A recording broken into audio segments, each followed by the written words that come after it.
சீரியஸாவே கேட்க மாட்டேங்கிற, சிரிச்சுக்கிட்டே இருக்கிற இந்த கேள்விக்கெல்லாம் அப்படின்னாங்க. சிரிப்பழகிமா சிரிச்சுதான் கேட்க முடியும்.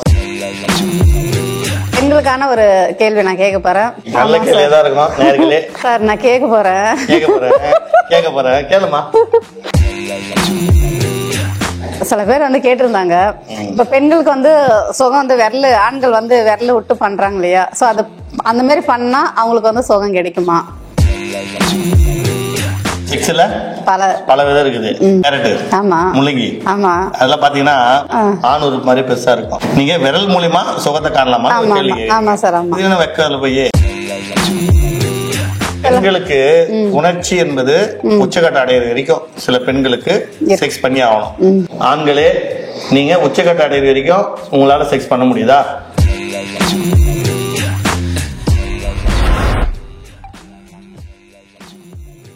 ஹாய், ஹலோ, வணக்கம். நான் தான் உங்க சகனா பேசுறேன். இது டாக்டர் பழனி சேனல். ஓகே நேயர்களே, இன்னைக்கு நான் எதை பத்தி கேட்கணும்னா, கண்டிப்பா இது நான் உங்களுக்கே தெரிய வந்து நான் ஒவ்வொரு கேள்வி போட்டு சிரிச்சுட்டே தான் கேட்பேன். நிறைய பேர் என்ன கேட்டிருக்கீங்க, என்ன நீ சிரிச்சுட்டே பேசுறேன்ட்டு. உண்மையிலே கேட்டிருக்காங்க சார் என்கிட்ட வந்துட்டு. சிரிப்பழகிமா சிரிச்சுதான் கேட்க முடியும். இல்ல, ஒரு சீரியஸாவே கேட்க மாட்டேங்கிற, சிரிச்சுக்கிட்டே இருக்கிற இந்த கேள்விக்கெல்லாம் அப்படின்னாங்க. இது சிரிக்கிறதுக்கு ஒண்ணு இல்ல. ஆரோக்கியமானவங்க, சிரிக்காதவங்க நோய் உள்ளவங்க. கேட்டீங்களா நேயர்களே? இதுதான் உண்மை. நோய் விட்டு போகும், சிரிக்கவில்லைன்னா நோய் உள்ளே இருக்கும். இல்ல சார், உண்மையில கேட்பாங்க, என்ன நீ எல்லாத்தையும் சிரிச்சுட்டே இருக்க அப்படின்னாங்க. நான் தான் சிரிச்சுட்டு தான் பாது எனக்கு எனக்கு வந்துட்டு உம்முன்னு இருக்கிறதுக்கு எனக்கு தெரியவும் தெரியாது, பிடிக்காது சார். சிரிச்சுட்டே தான் கேட்பேன். ஓகே நேயர்களே, இன்னைக்கு வந்து நம்ம பெண்களுக்கான ஒரு கேள்வி நான் கேட்க போறேன். சார் வணக்கம் சார். பெண்களுக்கான கேள்வி நல்ல கேள்விதான் இருக்கும் நேயர்களே. சகானா கேக்குறதே கேளுங்க. ஆமா, கண்டிப்பா பெண்களுக்கான கேள்விதான் இது. சொல்லுங்க சார். நான் கேட்க போறேன் கேளுமா. இல்ல, ஒவ்வொரு எபிசோடுக்கு நான் இதை கேட்டு கேட்டு எனக்கே வந்து, அதாவது என்ன கேள்வி கேட்க ஆரம்பிச்சிட்டாங்க. இல்ல சார், இப்ப வந்து பெண்கள் வந்து செக்ஸ் வச்சுக்கிறாங்க இல்லையா, அது வந்து இந்த விரல் மூலியமா வந்து பண்றாங்க. அது எப்படி சார்? அது விரல் மூலியமா? ஐயோ புரியலமா. இல்ல, சில பேர் வந்து கேட்டிருந்தாங்க, இப்ப பெண்களுக்கு வந்து சுகம் வந்து ஆண்கள் வந்து விரல விட்டு பண்றாங்க இல்லையா, சோ அது அந்த மாதிரி பண்ணா அவங்களுக்கு வந்து சுகம் கிடைக்குமா? அதாவது விரல் பழக்கத்தால் பெண்களுக்கு சுகம் கிடைக்கும். செக்ஸ்ல பல விதம் இருக்குது. செக்ஸ்ல பல விதம் இருக்குது. ஏன் நீங்க வந்து இந்த வெஜிடபிள்ஸ் இருக்குல்ல, கேரட், முள்ளங்கி, அதெல்லாம் பாத்தீங்கன்னா ஆண் உறுப்பு மாதிரி பெருசா இருக்கும். அதுல கூட சில பேர் வந்து இல்லறதுல சுகம் காணறாங்க. நீங்க விரல் மூலியமா சுகத்தை காணலாமா?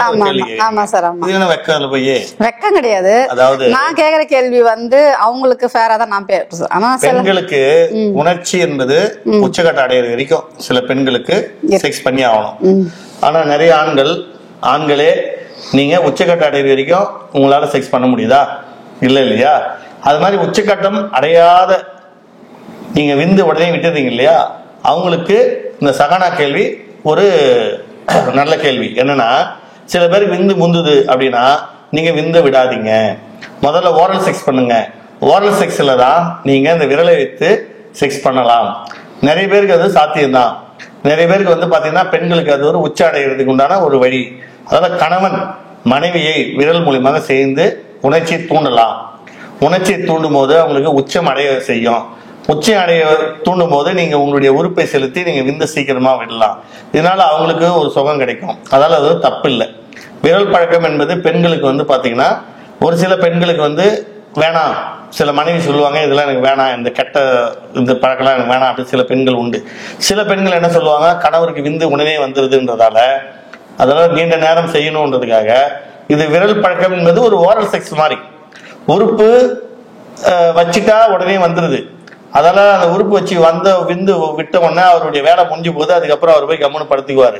ஆனா இந்த அம்மா என்ன பண்ணோம், என்னடா வந்தாரு, ரொம்ப நேரம் செய்யறேன்னு சொன்னாரு, ஒரே நிமிஷம் விட்டுட்டு போயிட்டாரு, அந்த ஃபீலிங் இருக்கும். அதனால நீங்க என்ன பண்ணுங்க, மனைவி கிட்ட விரல் பழக்கம் என்பது ஒரு ஓரல் செக்ஸ் மாதிரி. மார்பகத்தை எப்படி சுவைக்கிறீங்களோ, எப்படி நீங்க வாய் வழியா புணர்ச்சி பண்றீங்களோ, அது மாதிரி தன் விரலை விட்டு ஃபிங்கர்ல வந்து நீங்க வந்து செக்ஸ் பண்ணும் போது அவங்களுக்கு ஒரு சுகம் உண்டு. அந்த சுகம் சைடு எஃபெக்ட் கிடையாது. இப்ப உறுப்பை விட்டு நீங்க வெளியே எடுக்கும் போது உண்ட சுகம் மாதிரிதான் அதுவும். இன்னொன்னு உறுப்பு பெருசா இருக்கும், விரல் வந்து சின்னதா இருக்கும். ஆனா இருந்தாலும் அது ஒரு ஓரல் செக்ஸ் மாதிரி. அது மூலியமாக அவங்களுக்கு உணர்ச்சி அதிகமாகும் போது அவங்க உச்சம் அடைகிறாங்க. அந்த உச்சம் அடையும் போது அவங்களுக்கு முழுமையான சுகம் கிடைக்குது. இதனால கணவனுக்கும் வந்து பாத்தீங்கன்னா ஒரு சந்தோஷம். ஏன்னா நம்ம மனைவி உச்சாடை வரைக்குமாவது ஓரல் செக்ஸ் மூலியமா பண்ணிட்டுமே. அதால விரல் பழக்கம் தவறில்லை.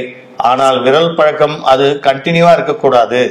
கண்டினியூவா இருந்தீங்கன்னா அவங்க அதுக்கு அடிக்ட் ஆயிடுவாங்க. எனக்கு உறுப்பு வேணாம், எனக்கு விரல் தான் வேணும், எனக்கு விரல் மூலியமா பண்ணாதான் நான் உச்ச அடைகிறேன் அப்படின்றதால அவங்க அதுக்கு அடிக்ட் ஆயிடுவாங்க. பெரும்பாலும் ரேரா தான் பண்ணுமோ தவிர அதுவே பழக்கப்படுத்திடக்கூடாது. நீண்ட நேரம் தாமதத்தில் ஈடுபடாத ஆண்களுக்கு நான் ஏற்கனவே சொல்லியிருக்கேன், விந்து உடனே வந்துருது, என்னால செக்ஸ் பண்ண முடியல, என் மனைவி உச்சக்கட்ட அடைய முடியல அப்படின்னும் போது சில பேர் எமர்ஜென்சிக்கு தான் அந்த விரல் பழக்கம் பண்ணுமோ தவிர அது கண்டினியூட்டியா நீங்க பண்ணினே இருந்தீங்கன்னா உங்களை அதுக்கப்புறம் உறுப்பு வந்து இதுல எமர்ஜென்சின்றீங்க சம்மதம் இல்லாம இல்லம்மா உறுப்பு வச்சு செய்யறாருமா. சரி சார். உடனே விட்டுறாரு. இப்ப அந்த அம்மாவுக்கு உணர்ச்சி அதிகமாயிடுது. என்ன பண்ண முடியும்? உறுப்பு தோண்டு போச்சு, தொங்கி போச்சு, என்ன பண்ண முடியும்? அப்ப என்ன பண்ணணுங்க அப்படின்னா விரல் மூலியமா அவங்களுக்கு உணர்ச்சியை தூண்டி உச்சாடை வச்சு வச்சிடலாம். அது ஒரு எமர்ஜென்சி மாதிரி தான். எமர்ஜென்சினா அர்ஜென்ட்டுக்காக மட்டும்தான். எல்லா நாளையும் அதை பண்ணினே இருக்க கூடாது. பண்ணா அதுக்கப்புறம் உறுப்புக்கு வேலையே கிடையாது. உறுப்பை வந்து ஒதுக்கி விட்டுருவாங்க. எனக்கு அது வேணாம், அதை விட்டுட்டு இதுக்கு வந்துருவாங்க பெண்கள். அது மாதிரி அதால என்ன சொல்றேன் அப்படின்னா அது ஏதாவது எமர்ஜென்சி டைம்ல உங்களுக்கு சீக்கிரமா வந்துருது பாரு, அந்த டைம்ல மட்டும் தான் பண்ணணும். அப்ப சீக்கிரமா வந்துற பிரச்சனை இருக்கு இல்லையா, அவங்களுக்கு தான் நான் என்ன சொல்ல வரேன் அப்படின்னா சீக்கிரமே வரக்கூடாது. அதுக்கு என்ன வழி அதை நான் ஏற்கனவே சொல்லியிருக்கேன். சீக்கிரமா விந்து விட்டா உங்களுக்கும் மன நிம்மதி இருக்காது, பெண்களுக்கும் மன உளைச்சல் அதிகமாயிடும். நான் நிறைய எபிசோட்ல உங்களுக்கு சொல்லியிருக்கேன், நீண்ட நேரம் சேர்ந்து ஒரு பெண்ணை உச்சக்கட்டை கொண்டு போய் விட்டா மட்டும்தான் நீங்களும் சந்தோஷமா வேலைக்கு போக முடியும், மனைவியும் சந்தோஷமா வீட்டு வேலை செய்ய முடியும். இல்லைன்னா உங்க மேல அவங்களுக்கு சந்தேகம், அவங்க மேல உங்களுக்கு சந்தேகம், என்னடா வச்சோம் லீக் ஆயிடுச்சு, என்னடா மேடம் மனைவி ரொம்ப நேரம் செய்ய சொல்லி செய்யலையே, அந்த ஃபீலிங் எல்லாம் உங்களுக்கு வந்துடும். ரெண்டு பேருமே நல்லவங்க தான், ரெண்டு பேருமே எந்த தப்பும் பண்ணலதான். ஆனா அந்த சந்தேகம்னு ஒண்ணு மனசுல போறோம், அதுக்கு இடம் கொடுக்காதீங்க. அதுக்கு தான் நீண்ட நேரம் மனைவியை சந்தோஷப்படுத்துங்கன்னு சொல்றேன். அப்ப நீண்ட நேரம் சந்தோஷப்படுத்த நான் என்ன சார் பண்ணணும்? எனக்கு சக்கரை வியாதி இருக்குது, எனக்கு ஆண் உறுப்பு சுருங்கி போகுது, என்னால என்ஜாய் பண்ண முடியல, நான் என்ன சார் பண்றதுன்னு ஒரு கேள்வி இருக்கும். அதுக்குதான் நான் விடை சொல்லியிருக்கேன் ஏற்கனவே. என்கிட்ட நீண்ட நேரம் தாம்பத்துல ஈடுபட நான் மாத்திரை வச்சிருக்கேன். அது உங்களுக்கு பர்மனண்டா சரியாகிறதுக்கு மாத்திரை வச்சிருக்கேன், டெம்பரரி கிடையாது. இன்னைக்கு நீங்க சாப்பிட்டீங்கன்னா ஒரு நைட்டுக்கு 2 முறை கூட பண்ணலாம், நீண்ட நேரம் 20 நிமிஷம் 30 நிமிஷம் கூட பண்ணலாம், அதுவும் நான் வச்சிருக்கேன். அதுவே நீங்க கண்டினியூவா மருந்து சாப்பிட ஆரம்பிச்சீங்கன்னா பர்மனண்டா உங்களுக்கு வந்து மாத்திரை மருந்து போடாம நீங்க செக்ஸ் பண்ணலாம். அது மாதிரி உங்களை உருவாக்குற மாத்திரை மருந்து நான் வச்சிருக்கேன். கேப்சூல் வச்சிருக்கேன், ஆண் உறுப்பு பெருசாகிறதுக்கு ஆயில்மெண்ட் வச்சிருக்கேன், ஒரு நைட்டுக்கு 2 வாட்டி என்ஜாய் பண்றதுக்கு கல்பம் வச்சிருக்கேன். இது மாதிரி நிறைய மாத்திரை மருந்துகள்லாம் நாங்க இயற்கை முறையில தயாரிக்கிறோம். செயற்கை, அதாவது செயற்கை கிடையாது, நல்லா புரிஞ்சுக்க நேயர்களே, சைடு எஃபெக்ட் கிடையாது, ஹெர்பல் மூலியமா தான் தயாரிக்கிறோம். பக்கவிளைவு இல்லாம பத்தியம் இல்லாம கொடுக்குறோம். அந்த கேப்சூல் போட்டீங்கன்னா உங்களுக்கு விரல் வேண்டாம், உறுப்பே போதும், இயற்கையானது உறுப்பு. சார் அந்த மாத்திரை சாப்பிட்டாக்கா எப்படி ரொம்ப நேரம் மாத்திரை போடுறாங்கன்னு வச்சுங்களேன், அந்த மாத்திரை போட்ட உடனே 2 மணி நேரம் சின்ன அவருக்கு நல்ல மூடு வந்துடும். அந்த மூடு வந்து அந்த உறுப்பு வந்து தொங்கி போவாது, ஏன் கம்பி மாதிரி நிக்கும். நிக்கிற கம்பி என்ன பண்ணும், செய்ய வேண்டிய இடத்துல போய் அழகா செய்யும். செஞ்சு அந்த மெயினா உச்சக்கட்ட அடைவாங்க இல்லையா பெண்கள், போதும் விடு என்ன விட்டுன்னு சொல்றாங்க இல்லையா, அது வரைக்கும் செய்யலாம். அது வரைக்கும் செய்யற மாத்திரையும் நான் வச்சிருக்கேன். அந்த மாத்திரையை சாப்பிட்டு இந்த விரலை கேன்சல் பண்ணிடுங்க, தேவையில்லாது உங்களுக்கு ஆண் உறுப்பு வலிமையாயிடும், அது பர்மனண்டா சரியாயிடும். சர்க்கரை வியாதி உள்ளவங்களுக்கும் நிறைய பேருக்கு ஆண் உறுப்பு சுருங்கிடுது, தொங்கி போகுது, ரொம்ப தொந்தரவு லூஸ் ஆயிடுது. அதெல்லாம் அந்த மருந்து சாப்பிட்டீங்கன்னா ஏஞ்சி நிக்க ஆரம்பிச்சிடும். 2 முறை பண்ணலாம், பகல்ல செய்யலாம், நைட்ல செய்யலாம். அதனால விரல் பழக்கம் என்பது எப்பயாவது ஒரு முறை செய்யலாம். எமர்ஜென்சி பண்ணலாம். ஆனா பர்மனண்டா உங்களுக்கு வந்து உறுப்பு தான் மெயினா சுகத்தை கொடுக்கும். ஏன்னா உறுப்பு வந்து 8 இன்ச்சு 9 இன்ச்சு பெண் உறுப்புகளை போகும், ஆனா விரல் வந்து 2 இன்ச்சு 3 இன்ச்சு தான் போகும். இதெல்லாம் சுகம் அதிகம் கிடைக்காது. இதனால அது பழக்கப்படுத்திட்டீங்க அப்படின்னா சில பேர் அர்ஜென்ட்ல நெகம் கட் பண்ணாம வச்சு நீங்க உள்ள விடும்போது அவங்களுக்கு அதுல கீரல் விழலாம், பிளட் வரலாம், அதெல்லாம் முடிஞ்ச வரைக்கும் எமர்ஜென்சிக்கு பண்ணலாம்.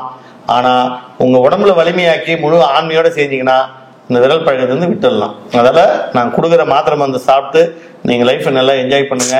கீழே இருக்கிற நம்பருக்கு கால் பண்ணீங்கன்னா உங்க வீட்டுக்கே மருந்து வரும். நீங்க மலேசியா, சிங்கப்பூர், துபாய், மற்ற எந்த கண்ட்ரியா இருந்தாலும் உங்களுக்கு மருந்து நாங்க வெளிநாட்டுக்கும் கொரியர் அனுப்புறோம். சாப்பிட்டு சந்தோஷமா இருங்க, மனைவி மட்டும் நேசிங்க, இந்த மாத்திரை போட்டு வேற எந்த பொண்ணுகிட்டையும் போகாதீங்க. சந்தோஷமா இருங்க. நன்றி, வணக்கம் சார். சூப்பரா சொன்னீங்க சார். நான் வந்து மாத்திரை சாப்பிட்டு மனைவி வீட்டு மட்டும் தான் போடணும், வேற எங்கேயும் போயிட. நிறைய பேர் என்னமா பண்றாங்க, அதான் சொல்றேன். 2 3ன்றாங்க. நிறைய பேர் வந்து பாத்தீங்கன்னா ட்ரையல் பார்க்கணும்ன்றாங்க. அதெல்லாம் தவறானது. இதுல கூட சார் ட்ரையல். ஆமாமா, கல்யாணம் ஆகாத பசங்க நிறைய பேர், அடுத்த எபிசோட் அதான் பேச போறேன்.